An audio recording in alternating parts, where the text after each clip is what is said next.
issues that is being raised is that, well, if we don't have strong public institutions, then you would have these private institutions help you fill the gap. And that's what we've seen over the years, that the private institutions have thrived where the public schools have failed. Your reaction? Well, what can I say?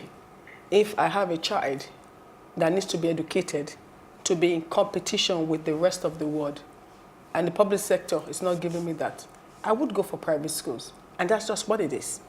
And at the end of the day, the private sector are the ones that are providing the kind of quality education that every Nigerian child is entitled to, that the government is supposed to provide.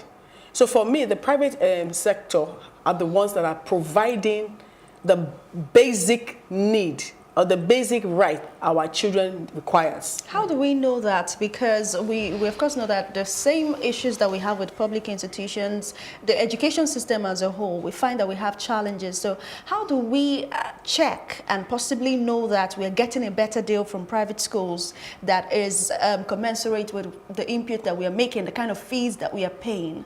How do we know that we are getting the best? Well, I know that, I work with Mr. Sime as a consultant of special education, and I work with some other schools in Lekki. And I know that one thing they do is that, in fact, it's even shameful. Let me take it a little bit further. And it's the fact that some of these schools are not even following. We don't even have a Nigerian curriculum that they are following. They are either because these kids are being prepared to go to universities outside of the country. So they're following the British curriculum, they're following the American, the Canadian. And now I know that I have a friend whose child went to Ukraine for medical school. So that's what we have right now. So as a result, yes, they have good quality because these kids are going out there and they're succeeding. That's the measurement we have. Okay.